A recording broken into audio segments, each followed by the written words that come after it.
स्वयं भगवान ने आके यहाँ वेदों की रचना की। और गांव के लोग इकट्ठे होके महर्षि वेद व्यास जी के पास आए और उन्होंने कहा कि प्रभु, वेद की भाषा बड़ी कठिन है, सरल भाषा में बताओ कि हमें करना क्या है। तो महर्षि वेद व्यास जी ने एक पंक्ति में कहा कि परोपकाराय पुण्याय पापाय परपीडनम। तो ऐसी अमीर संस्कृति में हमारा जन्म हुआ है जो सबके मंगल की कामना करती है। और भारत की संस्कृति कहती है, मुझ में राम की और बाबा हनुमान जी की वंदना की है, 5वें श्लोक में मां जानकी की वंदना की है, और 6ठे श्लोक में राघव सरकार की वंदना की है, और 7वें श्लोक में गोस्वामी तुलसीदास जी अपनी बात कहते हैं और कहते हैं कि मैंने इस रामचरितमानस की रचना कैसे की। नाना पुराण, 18 पुराण, 18 उपपुराण, 4 वेद, 4 उपवेद, 6 शास्त्र, और इसके बाद धरती पे जितनी भी रामायण है तो 100 करोड़ से ऊपर रामायण है। रामायण शतकोटि अपारा, और इन सब के सार को मिला के मैंने रामचरितमानस की रचना की है। संत कहते हैं कि 18 पुराण, वेद, उपवेद, शास्त्र, इन सब को पढ़ने का फल केवल रामचरितमानस के पढ़ने से मिल जाता है। और ये जो राम कथा है ये सकल लोक हितकारी, सारे संसार का कल्याण करने वाली है। और रामचरितमानस जब हम पढ़ेंगे तो देश कैसे चलाना, परिवार कैसे चलाना, राजा का कर्तव्य है, परिवार के मुखिया का कर्तव्य है। तो यहाँ गोस्वामी तुलसीदास बार बार संकेत करते हुए कहते हैं कि इस ग्रंथ का नाम रामायण नहीं है, लेकिन जब हम अपने घरों में रामायण पाठ करते हैं तो हम कहते हैं अखंड रामायण पाठ, ऐसे रामायण पाठ हम बोलते हैं। तो यहाँ रामचरितमानस पाठ जो है इसके लिए संतों ने थोड़ा जोर दिया है, और संत यहाँ कह रहे हैं कि रामचरितमानस यही नामा, सुनत श्रवण पाइये विश्रामा। और गोस्वामी तुलसीदास जी कहते हैं कि अगर आपसे कोई पूछे कि वाल्मीकि रामायण पुरानी है या रामचरितमानस पुरानी है, तो गोस्वामी तुलसीदास जी कहते हैं कि 99% लोग कहेंगे कि वाल्मीकि रामायण पुरानी है। तो गोस्वामी तुलसीदास यहाँ कह रहे हैं कि रामचरितमानस की रचना मैंने नहीं की है। तो गोस्वामी तुलसीदास जी कहते हैं कि भगवान शंकर ने हजारों वर्ष भगवान के चरित्र को अपने मानस में रखा, और जब अनुकूल समय आया तो तुलसीदास को प्रेरणा दी, रची महेश निज मानस राखा। भगवान शंकर ने हजारों वर्ष भगवान के चरित्र को अपने मानस में रखा, और फिर तुलसीदास को प्रेरणा हुई, और तुलसीदास ने रामचरितमानस संस्कृत में लिखना प्रारंभ की। हर रोज सुबह से शाम तक लिखते थे, अगले दिन प्रातः काल देखते थे सारा मिट जाता था। तो ऐसा कहते हैं कि 7 दिन ऐसा क्रम चलता रहा, हर रोज सुबह से शाम तक लिखना, अगली प्रातः देखना। तो अगली प्रातः देखते थे कि सारा जो लिखा है वो मिट गया। 8वें दिन भगवान शंकर मां पार्वती ने तुलसीदास जी को दर्शन दिए, और तुलसीदास जी को कहा कि तुलसीदास, आने वाले समय में संस्कृत भाषा आम जन के लिए समझना थोड़ा मुश्किल होगी, इसलिए इसको अवधी भाषा में लिखो। और गोस्वामी तुलसीदास जी ने रामचरितमानस की रचना अवधी भाषा में की। और जब यह ग्रंथ पूर्ण हुआ तो काशी की विद्वत परिषद ने कहा कि ये ग्रंथ हिंदी में है, ग्रंथ संस्कृत में होते हैं, इसलिए इस रामचरितमानस को हम मान्यता नहीं देते। तो गोस्वामी तुलसीदास जी ने कहा कि अगर इस ग्रंथ का रचनाकार गोस्वामी तुलसीदास है, फिर आप इस ग्रंथ को मत मानो, लेकिन इस ग्रंथ के रचनाकार स्वयं भगवान शंकर हैं। तो काशी के ब्राह्मणों ने कहा कि हम कैसे मान लें कि इस ग्रंथ के रचनाकार भगवान शंकर हैं। तो ऐसा कहते हैं कि उस समय में काशी की विद्वत परिषद से जुड़े हुए सब ब्राह्मणों ने इकट्ठा होके और रामचरितमानस की परीक्षा लेने के लिए गोस्वामी तुलसीदास को कहा कि ये सामने भगवान काशी विश्वनाथ का मंदिर है और तुलसीदास रचित रामचरितमानस सबसे नीचे रखी गई और सारे वेद पुराण सब इसके ऊपर रखे गए और दरवाजा बंद कर दिया। और काशी के ब्राह्मणों ने कहा कि कल तक ईश्वर की योजना से, जैसा आप कह रहे हो कि ये ग्रंथ मैंने नहीं लिखा है, भगवान शंकर की प्रेरणा से लिखा गया है, अगर कल तक कोई कौतुक होता है तो हम मानेंगे कि इसके रचनाकार भगवान शंकर हैं, और कल तक ऐसा कोई कौतुक नहीं हुआ तो इस ग्रंथ को मान्यता नहीं मिलेगी। और ऐसा कहते हैं कि गोस्वामी तुलसीदास रात भर काशी विश्वनाथ के मंदिर के पट के सामने बैठे रहे और रोते रहे और कहते रहे कि प्रभु रखियो लाज हमारी, और रोते रहे। और ऐसा कहते हैं कि सुबह हुई और ब्राह्मणों ने जब मंदिर के दरवाजे खोले, पट खोले, तो देखा कि रामचरितमानस सबसे ऊपर थी और रामचरितमानस के पहले पन्ने पे सत्यम शिवम सुंदरम और भगवान शंकर के हस्ताक्षर। तो ऐसा कहते हैं कि इन तीनों शब्दों के रचयिता भगवान शंकर हैं। जैसे ही पहले पन्ने पे सत्यम शिवम सुंदरम ये लिखा हुआ मिला और ग्रंथ सबसे ऊपर मिला, तो काशी की विद्वत परिषद और ब्राह्मणों ने स्वीकार किया कि मूल में इस ग्रंथ के रचनाकार भगवान शंकर हैं। और गोस्वामी तुलसीदास कहते हैं कि आपसे पूछा जाए कि वाल्मीकि रामायण का एक श्लोक याद है, कितने लोग हैं? आपसे पूछा जाए कि गीता का एक श्लोक याद है, आपसे पूछा जाए कि शिव महापुराण का एक श्लोक याद है, लेकिन आपसे पूछा जाए कि रामचरितमानस की एक चौपाई बताओ, तो गोस्वामी तुलसीदास कहते हैं कि भारत के हर व्यक्ति को एक चौपाई सबको आती है, और वो चौपाई कौन सी है? मंगल भवन अमंगल हारी, दरवो सुदशरथ अजिर बिहारी।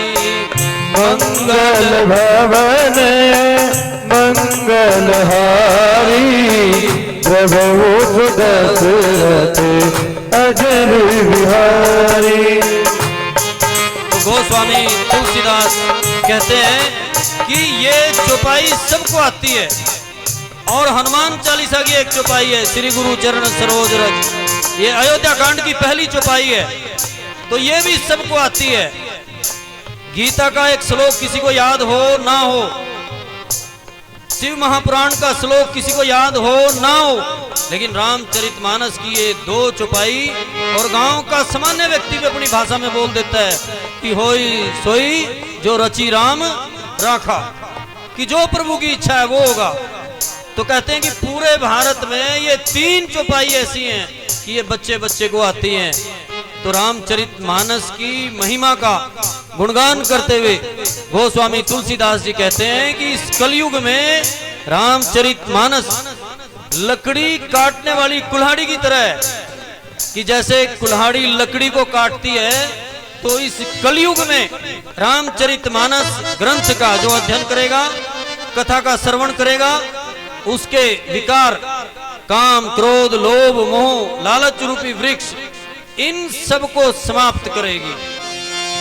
और गोस्वामी तुलसीदास जी कहते हैं कि इस ग्रंथ का जो वाचन करेगा, श्रवण करेगा, उसको मोह से मुक्ति मिलेगी, माया से मुक्ति मिलेगी, लोभ से मुक्ति मिलेगी, ईर्ष्या द्वेष से मुक्ति मिलेगी।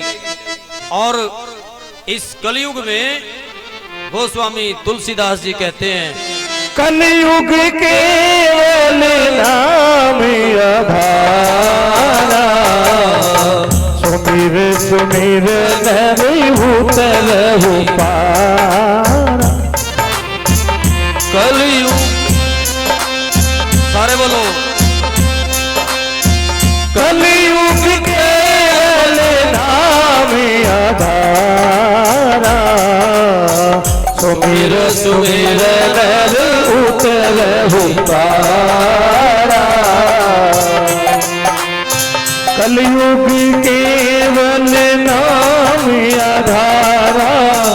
सुमिर सुमिर नर उतरहु पारा। श्री राम जय राम जय जय राम, श्री राम जय राम जय जय राम।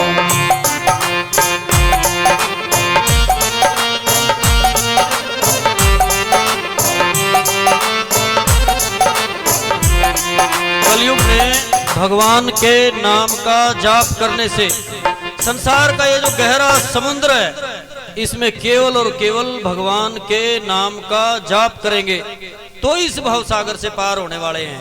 ये जो मृत्यु और जन्म का चक्र है, इस चक्र से अगर बाहर निकलना है तो बड़ा कठिन। कभी कभी बोल भी देते हैं कि देखो जी हम तो 24 घंटे भगवान के नाम का जाप करते हैं और अब थोड़ा थोड़ा ध्यान भी लगने लगा है। वास्तव में हम सबको कुछ चीजें ऐसी लगती हैं कि जो ठीक करने वाली हैं। शास्त्रों में ध्यान 7वीं सीढ़ी पे है, तो यम नियम आसन प्राणायाम प्रत्याहार धारणा ध्यान समाधि, फिर 8वें नंबर पे समाधि है और 7वां ध्यान है। लेकिन हमारे यहां सबसे पहले ध्यान लगाते हैं। इसलिए इस कलयुग में नाम की प्राप्ति के लिए माला से मुख से भगवान के नाम का जाप करते रहो। जाप करते करते हो सकता है कि आप ये जो पहली 6 बातें हैं, यम नियम आसन प्राणायाम प्रत्याहार ध्यान धारणा ध्यान समाधि, हो सकता है पहली वाली 6 आपकी कट जाए और सीधा आपका ध्यान लग जाए। कुछ लोगों का लगता भी है, लेकिन गोस्वामी तुलसीदास जी कह रहे हैं कि इस कलयुग में भगवान के नाम को बोलने से ये जो गहरा समुद्र है, इस समुद्र को आप आसानी से पार कर सकते हो। और राम नाम की महिमा क्या है? हनुमान जी बनारस में थे।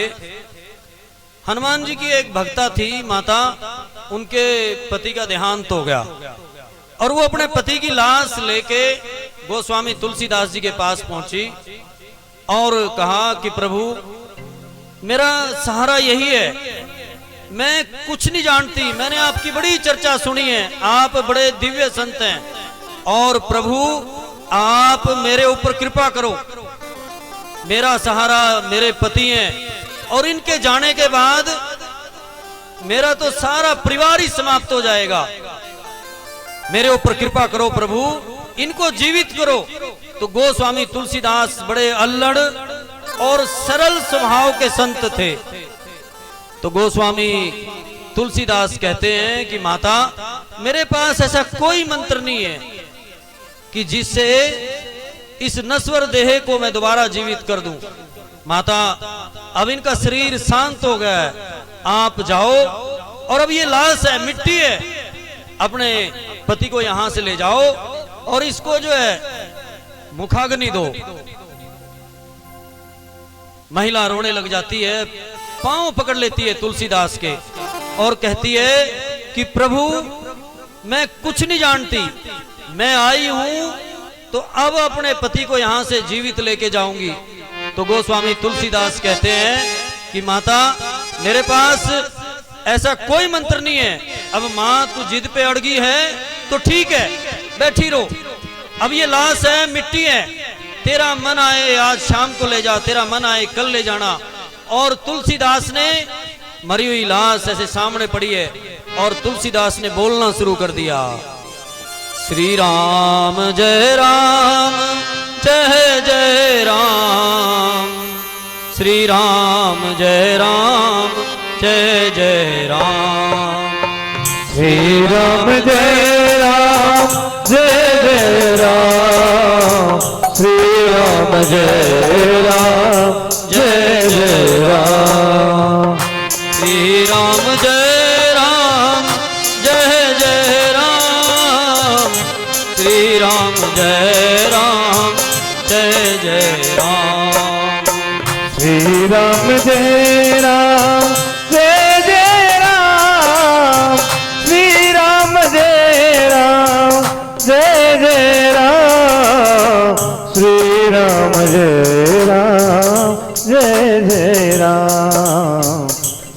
राम जय राम जय जय राम। और गोस्वामी तुलसीदास राम नाम का जाप करते रहे और जाप के प्रभाव से मृतदेह जीवित हो उठी। और जैसे ही मृतदेह जीवित हो उठी तो चारों दिशाओं में तुलसीदास जी की चर्चाएं शुरू होगी। और चर्चा होते होते अकबर के पास पहुंची। अकबर के राज में टोडरमल करके एक मंत्री होते थे, तो अकबर ने टोडरमल को बुलाया और टोडरमल को बुला के पूछा कि बनारस में कोई तुलसीदास संत है और उसने मरे हुए व्यक्ति को जीवित कर दिया, और टोडरमल जाओ तुलसीदास को हमारे सामने पेश करो। अकबर के सैनिक आए और तुलसीदास को कहा कि महाराज आपको हमारे महाराज ने बुलाया है। तो तुलसीदास ने कहा कि हम संत हैं, हम किसी के किराएदार नहीं हैं, और जब फैजाबाद की तरफ आना होगा तो अपने राजा को बोल देना कि तब हम आएंगे और आपके राजा के दर्शन कर लेंगे। लेकिन अकबर ने कहा कि नहीं आए तो जबरदस्ती पकड़ के लेके आना। और अकबर के सैनिकों ने तुलसीदास को पकड़ के अकबर की सभा में पेश किया। अकबर की सभा में पेश किया और तुलसीदास से पूछा कि तुलसीदास, कौन सा इल्म है कि आपने मरे व्यक्ति को जीवित कर दिया? तो तुलसीदास ने कहा कि अकबर, मेरे पास ऐसा कोई इल्म नहीं है, कोई मंत्र नहीं है, कोई तंत्र नहीं है। ईश्वर की ऐसी योजना थी कि उसके प्राण अभी शेष थे। मैंने तो राम के नाम का जाप किया और मेरे कारण जीवित नहीं हुआ है, उसकी सांसें अभी बाकी थी, इसलिए देह में दोबारा प्राण आया और वो जीवित हुआ। तो अकबर ने कहा कि नहीं तुलसीदास, कुछ छिपा रहे हो। तो तुलसीदास ने कहा कि अब आप विश्वास ना करो तो मेरे पास कोई साधन नहीं है, जो सच्चाई थी मैंने आपके सामने रख दी। तो कहते हैं कि अकबर को गुस्सा आया और अकबर ने अपने सैनिकों को कहा कि जाओ और इस संत को कारागार में डाल दो। और अकबर ने तुलसीदास को फैजाबाद की जो जेल थी, कारागार थी, उसमें डलवा दिया। और पहले दिन हनुमान चालीसा की जो पहली चौपाई है, श्री गुरु चरण सरोज रज, इसकी रचना हुई। दूसरे दिन दूसरी चौपाई, तीसरे दिन तीसरी चौपाई, और 40वें दिन जब 40वीं चौपाई हनुमान जी ने लिखी तो फैजाबाद पे बंदरों ने आक्रमण कर दिया। हजारों बंदरों ने एक साथ फैजाबाद पे आक्रमण कर दिया। और बंदरों का आक्रमण इतना भयानक था कि बंदर अकबर के महल तक घुस गए और सैनिक तुरंत महल में अंदर घुसे। तो अकबर ने अपने एक इमाम को बुलाया और पूछा कि क्या बात है, आज शहर में बंदरों ने हमला कर दिया है। तो इमाम ने अकबर को कहा कि प्रभु आप याद करो, आपने पिछले दिनों कोई बड़ी गलती तो नहीं कर दी है, कोई गड़बड़ तो नहीं कर दी। तो अकबर ने कहा कि हम राजा हैं, हम तो हर रोज किसी को सजा देना, किसी की माफ करना, ये नित्य का कर्म है हमारा। तो इमाम ने कहा कि नहीं प्रभु, एक बार आप ध्यान करो, कोई गलती तो नहीं हुई है। तो अकबर को तुरंत ध्यान आया कि 40 दिन पहले हमने एक संत तुलसीदास को अपने कारागार में बंद किया था। तो अकबर अपने सैनिकों को लेके तुरंत तुलसीदास के पास गए और तुलसीदास से क्षमा मांगी और तुलसीदास को जेल से रिहा किया। और जैसे ही तुलसीदास को जेल से रिहा किया तो बंदरों ने अपना मुख फैजाबाद के बाहर, यानी फैजाबाद से बाहर जाना शुरू कर दिया। और धीरे धीरे करके सारा फैजाबाद दोबारा से ठीक ठाक और खाली हो गया, सारे बंदर वापस लौट गए। अकबर ने गोस्वामी तुलसीदास से पूछा कि तुलसीदास, मैं आपके लिए क्या कर सकता हूं? तो गोस्वामी तुलसीदास ने कहा कि आज के बाद फैजाबाद छोड़ दो और अब अपनी राजधानी दिल्ली बनाओ। और अकबर ने उसके बाद फरमान जारी किया कि अब हमारे राज्य में आज के बाद राम और हनुमान के भक्त को कोई परेशान नहीं करेगा। तो ये राम नाम की महिमा है। बोलो सियावर रामचंद्र महाराज की जय हो। जब कीर्तन चलता है तो साथ साथ थोड़ा ताड़ी बजाते रहा करो, थोड़ा जगे रहते हैं। जरूरी नहीं है कि सब कथा में आए तो कथा में ही हो, इसलिए सब जगे रहे और यहीं रहे। और इसलिए गोस्वामी तुलसीदास जी ने कहा है, कलयुग केवल नाम आधारा, कलयुग केवल नाम आधारा, सुमिर सुमिर नर उतरहि पारा, सुमिर नर उतरहि पारा। राम नाम की महिमा ऐसी है, इसलिए हृदय में राम नाम चलता रहे। राम नाम की लूट है, लूट सके तो लूट, अंत समय पछताएगा जब प्राण जाएंगे छूट। श्री राम जय राम जय जय राम, श्री राम जय राम जय जय राम, श्री राम जय राम जय जय राम, श्री राम जय राम जय जय राम, श्री राम जय राम जय जय राम, श्री राम जय राम जय जय राम, श्री राम जय राम जय जय राम, श्री राम जय राम जय जय राम, श्री राम जय राम जय जय राम, श्री राम जय राम जय जय राम, श्री राम जय राम जय जय राम। और राम कथा केवल मोक्ष की प्राप्ति नहीं कराती, भौतिक संसाधनों की पूर्ति भी करती है। और यहाँ गोस्वामी तुलसीदास जी कहते हैं कि संसार जगत में व्यक्ति कहता है कि मैं राम के नाम